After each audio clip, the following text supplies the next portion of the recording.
ನಮಸ್ಕಾರ ಸ್ನೇಹಿತರೆ. ಇದು ಈಗ ಕರ್ನಾಟಕ ರಾಜ್ಯ ರಾಜಕಾರಣದಲ್ಲಿ ಅಲ್ಲೋಲ ಕಲ್ಲೋಲ ಸೃಷ್ಟಿ ಮಾಡಿದ್ರು ತಪ್ಪೇನಿಲ್ಲ. ಅಂತಹ ದೊಡ್ಡ ಸುದ್ದಿ ಈಗ ಒಟ್ಟಾರೆ ಒಂದಲ್ಲ ಎರಡಲ್ಲ 5 ವಿಕೆಟ್ ಪತನ ಆಗುವ ಸೂಚನೆ ಸಿಗ್ತಾ ಇದೆ. ಇಷ್ಟು ದಿನ ಬೆನ್ನಿಗೆ ನಿಂತಹ ಕಾಂಗ್ರೆಸ್ ಹೈಕಮಾಂಡ್ ಈಗ ಸಿದ್ದರಾಮಯ್ಯ ಸರ್ಕಾರಕ್ಕೆ ದೊಡ್ಡ ಶಾಕ್ ಕೊಡೋದಕ್ಕೆ ಮುಂದಾಗಿದೆ. ಈಗಾಗಲೇ ಹಗರಣಗಳ ಸುಳಿಯಲ್ಲಿ ಸಿಲುಕಿರುವ ಸರ್ಕಾರ ಮತ್ತಷ್ಟು ನಲಿಗಿ ಹೋಗೋದು ಖಂಡಿತ. ಈಗ ಮಾಡಿರ್ತಕ್ಕಂಥ ತಪ್ಪುಗಳನ್ನು ಸರಿಪಡಿಸಬೇಕಾದ್ರೆ ಈ ತಲೆದಂಡಗಳು ಆಗಲೇಬೇಕು ಅನ್ನೋ ನಿರ್ಧಾರಕ್ಕೆ ಹೈಕಮಾಂಡ್ ಬಂದಿದೆ. ಈಗ ಸಿದ್ದರಾಮಯ್ಯನವರು ಸಹ ಈ 5 ವಿಕೆಟ್ ಪತನಕ್ಕೆ ಒಲ್ಲದ ಮನಸ್ಸಿನಿಂದಲೇ ಒಪ್ಪಿಗೆಯನ್ನು ಸೂಚಿಸಿದ್ದಾರೆ. ಡೆಲ್ಲಿಯಿಂದ ಹೈಕಮಾಂಡ್ ಸಂದೇಶ ಯಾವಾಗ ಬಂತೋ ಇಬ್ಬರು ಪ್ರಭಾವಿಗಳು ಈಗ ಹೆಚ್ಚು ಕಡಿಮೆ ಕಂಗಾಲಾಗಿ ಹೋಗಿದ್ದಾರೆ. ಅಷ್ಟೇ ಅಲ್ಲದೆ ಇನ್ನು 3 ಜನ ಪ್ರಭಾವಿ ಸಚಿವರಿಗೂ ಸಹ ಸಂಕಷ್ಟದ ತೂಗುಗತ್ತಿ ತೂಗ್ತಾ ಇದೆ. ಸದ್ಯದ ಕಾಂಗ್ರೆಸ್ನ ಪರಿಸ್ಥಿತಿಯನ್ನು ಗಮನಿಸ್ತಾ ಹೋದ್ರೆ ಈ ತಲೆದಂಡ ಅನಿವಾರ್ಯ ಅನ್ನಿಸ್ತಾ ಇದೆ. ಹಾಗಾದ್ರೆ ಹೈಕಮಾಂಡ್ ತೆಗೆದುಕೊಂಡಿರ್ತಕ್ಕಂಥ ನಿರ್ಧಾರನಾದ್ರೂ ಏನು? ಯಾವೆಲ್ಲ ಸಚಿವರ ತಲೆದಂಡ ಆಗಲಿದೆ? ಎಲ್ಲದರ ಬಗ್ಗೆ ಮಾಹಿತಿ ಕೊಡ್ತೀನಿ. ದಯಮಾಡಿ ನಮ್ಮ ಚಾನೆಲ್ ನ ಸಬ್ಸ್ಕ್ರೈಬ್ ಮಾಡಿ, ವಿಡಿಯೋನ ಲೈಕ್ ಮಾಡಿ, ಶೇರ್ ಮಾಡಿ. ಸ್ನೇಹಿತರೆ, ನಿಮ್ಗೆಲ್ಲ ಗೊತ್ತು, ಹಲವಾರು ತಿಂಗಳಿಂದ ಸಿದ್ದರಾಮಯ್ಯ ನೇತೃತ್ವದ ಸರ್ಕಾರಕ್ಕೆ ಸರ್ಜರಿ ಆಗುತ್ತೆ, ಸಂಪುಟ ವಿಸ್ತರಣೆ ಆಗುತ್ತೆ ಅಥವಾ ಪುನರ್ರಚನೆಯಾಗುತ್ತೆ ಅನ್ನೋ ಮಾತುಗಳು ಕೇಳಿ ಬಂದಿತ್ತು. ಲೋಕಸಭಾ ಚುನಾವಣಾ ಅಡ್ಡಿ ಇದೆ, ಅದಾದ ನಂತರ ಸಂಪುಟಕ್ಕೆ ಮೇಜರ್ ಸರ್ಜರಿ ಆಗುತ್ತೆ ಅಂತಾನು ಹೇಳಲಾಗಿತ್ತು. ಯಾವಾಗ ಮೂಡ ಹಗರಣ ಮತ್ತು ವಾಲ್ಮೀಕಿ ನಿಗಮದ ಹಗರಣ ಬಯಲಿಗೆ ಬಂತೋ ಅದಕ್ಕೆ ಸ್ವಲ್ಪ ಮಟ್ಟಿಗೆ ಬ್ರೇಕ್ ಸಿಕ್ಕಿತ್ತು. ಇದೀಗ ಸಿದ್ದರಾಮಯ್ಯನವರ ಸಂಪುಟಕ್ಕೆ ದೊಡ್ಡ ಸರ್ಜರಿ ಮಾಡೋದಕ್ಕೆ ಹೈಕಮಾಂಡ್ ಪ್ಲಾನ್ ರೂಪಿಸಿದೆ. ಇದರಲ್ಲಿ ಆಶ್ಚರ್ಯ ಏನಪ್ಪಾ ಅಂದ್ರೆ ಇಬ್ಬರು ಪ್ರಭಾವಿ ಸಚಿವರಿಗೆ ತಲೆದಂಡ ಫಿಕ್ಸ್ ಆಲ್ಮೋಸ್ಟ್ ಅಂತ ಹೇಳಲಾಗ್ತಾ ಇದೆ. ಅದಷ್ಟೇ ಅಲ್ಲದೆ ಇನ್ನೂ 3 ಜನ ಸಚಿವರ ಮೇಲೂ ಸಹ ತೂಗುಗತ್ತಿ ತೂಗ್ತಾ ಇದೆ. ಹೈಕಮಾಂಡ್ ಸರ್ಕಾರಕ್ಕೆ ಹೊಸಬರಿಗೆ ಅವಕಾಶ ಕಲ್ಪಿಸುವ ಮೂಲಕ ಹೊಸ ಟಚ್ ಕೊಡೋದಕ್ಕೆ ಪ್ರಯತ್ನ ಮಾಡ್ತಾ ಇದೆ. ಹೊಸಬರು ಮತ್ತು ಹಳಬರು ಎಲ್ಲರನ್ನೊಳಗೊಂಡ ಕ್ರಿಯಾಶೀಲ ಸಚಿವ ಸಂಪುಟ ನಿರ್ಮಾಣಕ್ಕೆ ಹೈಕಮಾಂಡ್ ಗ್ರೀನ್ ಸಿಗ್ನಲ್ ಕೊಟ್ಟಿದೆ. ಸ್ನೇಹಿತರೆ, ನೀವು ಗಮನಿಸಿರ್ಬೋದು, ಸಿದ್ದರಾಮಯ್ಯ ಅವರ ಸರ್ಕಾರ ಅಸ್ತಿತ್ವಕ್ಕೆ ಬಂದಾಗಿನಿಂದ ಈ ಇಬ್ಬರು ಸಚಿವರೇ ಹೆಚ್ಚು ಸದ್ದು ಮಾಡಿತ್ತು. ಸಿದ್ದರಾಮಯ್ಯ ಅವರ ಆಪ್ತ ವಲಯದಲ್ಲಿ ಗುರುತಿಸಿಕೊಳ್ತಾರೆ. ಸಿದ್ದುಗೆ ಸಂಕಷ್ಟ ಬಂದಾಗಲೆಲ್ಲ ಅವರ ಪರ ಬ್ಯಾಟ್ ಮಾಡೋದು ಇವರೇ. ಈಗ ಇವರೇ ದೊಡ್ಡ ವಿವಾದಕ್ಕೆ ಕಾರಣ ಆಗಿದ್ದಾರೆ. ಸದ್ಯ ಏನು ಸಿದ್ದರಾಮಯ್ಯನವರು ಸಂಕಷ್ಟಕ್ಕೆ ಸಿಲುಕಿದ್ದಾರೆ ಹಗರಣಗಳ ಸುಳಿಯಿಂದ, ಇದಕ್ಕೆ ಕಾರಣ ಈ ಇಬ್ಬರು ಸಚಿವರು ತೆಗೆದುಕೊಂಡಿರ್ತಕ್ಕಂತಹ ಕೆಟ್ಟದಾದ ನಿರ್ಧಾರಗಳು ಅಂತ ಸಹ ಹೇಳಲಾಗ್ತಾ ಇದೆ. ಹಾಗಾಗಿ ಈ ಇಬ್ಬರು ಪ್ರಭಾವಿ ಸಚಿವರ ತಲೆದಂಡ 100% ಫಿಕ್ಸ್ ಆಗಿ ಹೋಗಿದೆ. ಇಲ್ಲಿ ದುಃಖಕರ ವಿಚಾರ ಸಿದ್ದರಾಮಯ್ಯನವರಿಗೆ ಏನಪ್ಪಾ ಅಂದ್ರೆ ಈ ಇಬ್ಬರು ಸಚಿವರು ಸಿದ್ದು ಆಪ್ತ ವಲಯದಲ್ಲಿ ಗುರುತಿಸಿಕೊಳ್ಳುವವರು. ಈಗ ಸಿದ್ದರಾಮಯ್ಯನವರ ಪರಿಸ್ಥಿತಿ ಏನಾಗಿದೆಪ್ಪ ಅಂದ್ರೆ ಅವರನ್ನು ಸಮರ್ಥನೆ ಮಾಡೋದಕ್ಕೂ ಆಗೋದಿಲ್ಲ, ಬಿಟ್ಕೊಡೋದಕ್ಕೂ ಆಗೋದಿಲ್ಲ. ಯಾಕಂದ್ರೆ ಈ ಆದೇಶ ಬಂದಿರೋದು ಹೈಕಮಾಂಡ್ ನಿಂದ. ಹೈಕಮಾಂಡ್ ಆದೇಶನ ಧಿಕ್ಕರಿಸೋದಿಕ್ಕೆ ಸಾಧ್ಯನೇ ಇಲ್ಲ. ಹಾಗಾಗಿ ಸಿದ್ದರಾಮಯ್ಯನವರು ಅನಿವಾರ್ಯವಾಗಿ ಒಪ್ಪಿಕೊಳ್ಳಬೇಕಾದ ಪರಿಸ್ಥಿತಿ ಒದಗಿ ಬಂದಿದೆ. ಸ್ನೇಹಿತರೆ, ಆ ಪ್ರಭಾವಿಗಳಲ್ಲಿ ಮೊದಲನೇ ಸ್ಥಾನದಲ್ಲಿ ಬರೋರು KN ರಾಜಣ್ಣ. ನಿಮಗೆಲ್ಲ ಗೊತ್ತಿರಬಹುದು, ಮಲ್ಟಿಪಲ್ DCM ಬೇಕು ಅಂತ ಕೂಗೆತ್ತಿದವರು ಇದೇ KN ರಾಜಣ್ಣ. ಕೆಪಿಸಿಸಿ ಅಧ್ಯಕ್ಷರ ಬದಲಾವಣೆ ಆಗಬೇಕು, ನನ್ನನ್ನು ಬೇಕಾದ್ರೂ ಮಾಡಿ, ನಾನು ಮಂತ್ರಿ ಸ್ಥಾನಕ್ಕೆ ರಾಜೀನಾಮೆ ಕೊಡೋದಿಕ್ಕೂ ಸಿದ್ಧ ಅಂತೆಲ್ಲ ಹೇಳಿಕೆಗಳನ್ನು ಕೊಟ್ಟು ವಿವಾದಕ್ಕೆ ಕಾರಣವಾಗಿದ್ರು KN ರಾಜಣ್ಣರು. ಯಾರ ಮಾತಿಗೂ ಜಗ್ಗದೆ DCM DK ಶಿವಕುಮಾರ್ ಅವರ ವಿರುದ್ಧ ವಾಗ್ದಾಳಿಗಳನ್ನು ಮಾಡಿದ್ರು KN ರಾಜಣ್ಣ ಸಿದ್ದರಾಮಯ್ಯ ಅವರ ಸಪೋರ್ಟ್ಗೆ. ಅದು ಬೇರೆ, ಒಕ್ಕಲಿಗ ಸ್ವಾಮೀಜಿ ಚಂದ್ರಶೇಖರ ಸ್ವಾಮೀಜಿ ಅವರ ಸ್ಟೇಟ್ಮೆಂಟ್ ಯಾವಾಗ ಬಂತೋ ಸಿದ್ದರಾಮಯ್ಯನವರು DK ಶಿವಕುಮಾರ್ ಅವರಿಗೆ ಮುಖ್ಯಮಂತ್ರಿ ಆಗೋದಿಕ್ಕೆ ದಾರಿ ಮಾಡಿ ಕೊಡಬೇಕು ಅನ್ನುವಂತ ಸ್ಟೇಟ್ಮೆಂಟ್ ಯಾವಾಗ ಬಂತೋ ಹಾಗಂತೂ KN ರಾಜಣ್ಣ ಅವರು DKಶಿ ವಿರುದ್ಧ ದಾಳಿಯನ್ನೇ ಶುರು ಮಾಡಿದ್ರು.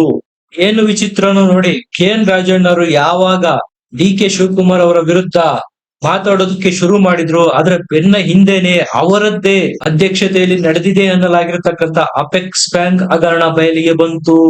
ಅಂದ್ರೆ ಇಲ್ಲಿ KN ರಾಜಣ್ಣರೇ ಮಾಡಿದ್ದಾರೆ. ಸಾವಿರಾರು ಕೋಟಿ ರೂಪಾಯಿ ಹಗರಣ ನಡೆದಿದೆ ಅನ್ನಲಾದ ಅಪೆಕ್ಸ್ ಬ್ಯಾಂಕ್ ಹಗರಣ ರಾಜಣ್ಣರ ವಿರುದ್ಧ ಕೇಳಿ ಬಂತು. ಕೆಪಿಸಿಸಿ ಅಧ್ಯಕ್ಷರ ವಿರುದ್ಧ ಮಾತಾಡೋದ್ರಿಂದ ಹಿಡಿದು ಈಗ ಅಪೆಕ್ಸ್ ಬ್ಯಾಂಕ್ ನ ಉರುಳು ಸಹ KN ರಾಜಣ್ಣರಿಗೆ ಸುತ್ತಿಕೊಂಡಿದೆ. ಹಾಗಾಗಿ ಅವರ ತಲೆದಂಡ ಆಗ್ತಾ ಇದೆ ಅಂತ ಕಾಂಗ್ರೆಸ್ ವಲಯದಲ್ಲಿ ಮಾತುಗಳು ಕೇಳಿ ಬರ್ತಾ ಇದೆ. ಇನ್ನ ಸಿದ್ದು ಸಂಪುಟದಲ್ಲಿ ತಲೆದಂಡ ಆಗ್ತಾ ಇರ್ತಕ್ಕಂತ 2ನೇ ಸಚಿವರು ಬೇರೆ ಯಾರು ಅಲ್ಲ, ಭೈರತಿ ಸುರೇಶ್ ಅವರು. ಹೆಚ್ಚು ಕಡಿಮೆ ಇವರು ಸಿದ್ದರಾಮಯ್ಯ ಸಂಪುಟದಲ್ಲಿ ಪ್ರಭಾವಿ ಸಚಿವರಾಗಿದ್ದಾರೆ. ಸಿದ್ದು ಬಲಗೈ ಪಂಟ ಅಂತಾನೆ ಗುರುತಿಸಿಕೊಂಡಿದ್ದಾರೆ. ಇತ್ತೀಚೆಗೆ ಬಯಲಿಗೆ ಬಂದಂತ ಮೂಡ ಹಗರಣದಲ್ಲಿ ಹೆಲಿಕಾಪ್ಟರ್ ನಲ್ಲಿ ಹೋಗಿ ದಾಖಲೆಗಳನ್ನು ತುಂಬಿಕೊಂಡು ಬಂದು ತಿದ್ದುಪಡಿ ಮಾಡಿದ್ದಾರೆ ಅಥವಾ ದಾಖಲೆಗಳನ್ನೇ ನಾಪತ್ತೆ ಮಾಡಿದ್ದಾರೆ ಅನ್ನುವ ಆರೋಪನ ಡಿ ಕುಮಾರಸ್ವಾಮಿ ಅವರು ಕೀರ್ತಿ ಸುರೇಶ್ ವಿರುದ್ಧ ಮಾಡಿದ್ರು. ಅದರ ಬೆನ್ನ ಹಿಂದೆನೆ ಸಿದ್ದರಾಮಯ್ಯ ಅವರ ಪತ್ನಿ ಪಾರ್ವತಮ್ಮ ಅವರು ಮೂಡಾಗೆ ಬರೆದಿದ್ದಾರೆ ಅನ್ನಲಾಗಿರ್ತಕ್ಕಂಥ ಪತ್ರದಲ್ಲಿ ವೈಟ್ನರ್ ಹಾಕಿ ಹಲವು ಸಾಲುಗಳನ್ನು ಮರೆಮಾಚಲಾಗಿದೆ ಅನ್ನುವ ಆರೋಪ ಸಹ ಭೈರತಿ ಸುರೇಶ್ ಅವರ ವಿರುದ್ಧ ಕೇಳಿ ಬರ್ತಾ ಇದೆ. ನಗರಾಭಿವೃದ್ಧಿ ಸಚಿವರಾಗಿರ್ತಕ್ಕಂಥ ಭೈರತಿ ಸುರೇಶ್ ಅವರು ಮೂಡ ಹಗರಣದ ವಿಚಾರವಾಗಿ ನಡೆದುಕೊಂಡ ರೀತಿ ಹೈಕಮಾಂಡ್ ಕೆಂಗಣ್ಣಿಗೆ ಗುರಿಯಾಗಿದೆ. ಅವರ ವಿರುದ್ಧ ಸಹ ಹಲವಾರು ಹಗರಣಗಳು ಮಾಡಿದ್ದಾರೆ ಅನ್ನುವ ಆರೋಪ ಸಹ ಕೇಳಿ ಬರ್ತಾ ಇದೆ. ಇದರ ಹಿನ್ನೆಲೆಯಲ್ಲಿ ಭೈರತಿ ಸುರೇಶ್ ಅವರ ರಾಜೀನಾಮೆ ಪಡೆಯೋದಿಕ್ಕೆ ಹೈಕಮಾಂಡ್ ಸೂಚನೆ ಕೊಟ್ಟಿದೆ. ಈ ಇಬ್ಬರು ಸಚಿವರು KN ರಾಜಣ್ಣ ಮತ್ತು ಭೈರತಿ ಸುರೇಶ್ ಇಬ್ಬರೂ ಸಹ ಸಿದ್ದು ಸಂಪುಟದಲ್ಲಿ ಸಿದ್ದು ಬಣದಲ್ಲಿ ಗುರುತಿಸಿಕೊಳ್ಳೋರಾಗಿದ್ದಾರೆ. ಈಗ ಅವರ ರಕ್ಷಣೆನೆ ಮಾಡೋಕೆ ಆಗದಂತಹ ಸ್ಥಿತಿ ಸಿದ್ದರಾಮಯ್ಯ ಅವರಿಗೆ ಬಂದೊದಗಿದೆ. ಈ ಇಬ್ಬರೇನಾದ್ರೂ ರಾಜೀನಾಮೆ ಕೊಟ್ರೆ ಸಹಜವಾಗಿ ಸಿದ್ದು ಬಣದಲ್ಲಿ ಗುರುತಿಸಿಕೊಳ್ತಕ್ಕಂಥ ಸಚಿವರ ಸಂಖ್ಯೆ ಕಡಿಮೆಯಾಗಲಿದೆ. DKಶಿ ಬಣದ ಕೈ ಮೇಲಾಗಲಿದೆ. ಇವರಿಬ್ರು ಅಷ್ಟೇ ಅಲ್ಲ, ಇನ್ನು 3 ಸಚಿವರು ಸಹ ರಾಜೀನಾಮೆ ಕೊಡೋದಕ್ಕೆ ರೆಡಿಯಾಗಿ ಅನ್ನೋ ಸೂಚನೆಗಳು ಬಂದಿದೆ. ಅದರಲ್ಲಿ ಉನ್ನತ ಶಿಕ್ಷಣ ಸಚಿವರಾಗಿರ್ತಕ್ಕಂಥ ಡಾಕ್ಟರ್ HC ಸುಧಾಕರ್ ಅವರು, ಅಬಕಾರಿ ಸಚಿವರಾಗಿರುವಂತಹ RB ತಿಮ್ಮಾಪುರ ಅವರು, ಪೌರಾಡಳಿತ ಮತ್ತು ಹಜ್ ಖಾತೆಯ ಸಚಿವರಾಗಿರ್ತಕ್ಕಂಥ ರಹೀಂ ಖಾನ್ ರಿಗೆ ಸಂಪುಟದಿಂದ ಕೊಡೋದಿಕ್ಕೆ ಹೈಕಮಾಂಡ್ ಸೂಚನೆ ಕೊಟ್ಟಿದೆ.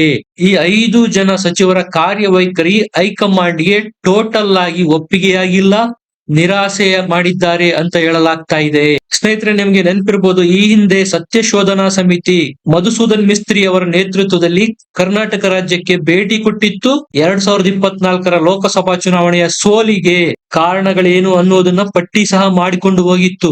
ಅದೇ ಸಂದರ್ಭದಲ್ಲಿ ಪರ್ಫಾರ್ಮೆನ್ಸ್ ಮಾಡದೇ ಇರತಕ್ಕಂತ ಸಚಿವರ ಪಟ್ಟಿ ಸಹ ರೆಡಿಯಾಗಿದೆ. ಅವರನ್ನೆಲ್ಲ ಕೈ ಬಿಟ್ಟು ಹೊಸ ಮುಖಗಳಿಗೆ ಮಣೆ ಹಾಕಿ ಈಗ ಬಂದಿರತಕ್ಕಂತ ಭ್ರಷ್ಟಾಚಾರದ ಸರ್ಕಾರ ಅನ್ನುವ ಕಳಂಕವನ್ನು ತೊಳೆದುಕೊಳ್ಳೋದಿಕ್ಕೆ, ಸಂಪುಟಕ್ಕೆ ಹೊಸ ಟಚ್ ಕೊಡೋದಿಕ್ಕೆ ಹೈಕಮಾಂಡ್ ನಿರ್ಧಾರ ಮಾಡಿದೆ. ಮೊನ್ನೆ ರಾಜ್ಯಕ್ಕೆ ಬಂದಂತ ವೇಣುಗೋಪಾಲ್ ಅವರು ಮತ್ತು ರಣದೀಪ್ ಸಿಂಗ್ ಸುರ್ಜೇವಾಲಾರು ಇದೇ ವಿಷಯಕ್ಕೆ ಸಂಬಂಧಪಟ್ಟಂತೆ ಮುಖ್ಯಮಂತ್ರಿ ಸಿದ್ದರಾಮಯ್ಯ ಅವರ ಜೊತೆನಲ್ಲಿ ಡಿಸ್ಕಷನ್ ಸಹ ಮಾಡಿದ್ದಾರೆ. ಯಾವೆಲ್ಲ ಸಚಿವರನ್ನು ಕೈ ಬಿಡಬೇಕು, ಯಾವೆಲ್ಲ ಹೊಸಬರಿಗೆ ಅವಕಾಶ ಕೊಡಬೇಕು ಅಂತ. ಇದರ ಬೆನ್ನ ಹಿನ್ನೆಲೆಯಲ್ಲಿ ಸತೀಶ್ ಜಾರಕಿಹೊಳಿ ಅವರು ಮತ್ತು ಡಾಕ್ಟರ್ HC ಮಹದೇವಪ್ಪ ಮತ್ತು KH ಮುನಿಯಪ್ಪ, ಈ 3 ಜನ ಸಚಿವರುಗಳು ಡೆಲ್ಲಿನಲ್ಲಿ ಈ ಹಿಂದೆ ಬೀಡು ಬಿಟ್ಟು ಇದರ ಬಗ್ಗೆನೆ ಹೈಕಮಾಂಡ್ ನಲ್ಲಿ ಚರ್ಚೆ ನಡೆಸಿ ಬಂದಿದ್ದಾರೆ. ಸಂಪುಟ ಪುನರಚನೆಯ ಜೊತೆಗೆ ಕೆಲವು ಹಾಲಿ ಸಚಿವರ ಖಾತೆ ಸಹ ಬದಲಾಗುತ್ತೆ ಅನ್ನುವ ಮಾತುಗಳಿದೆ. ಉದಾಹರಣೆಗೆ ಡಾಕ್ಟರ್ G ಪರಮೇಶ್ವರ್ ಅವರು ತಮಗೆ ಗೃಹ ಖಾತೆ ಬೇಡ ಅಂತ ಈ ಹಿಂದಿನಿಂದ ಸಹ ಹೇಳ್ಕೊಂಡು ಬಂದಿದ್ದಾರೆ. ಅವರ ಖಾತೆ ಈ ಬಾರಿ ಬದಲಾವಣೆಯಾಗಲಿದೆ.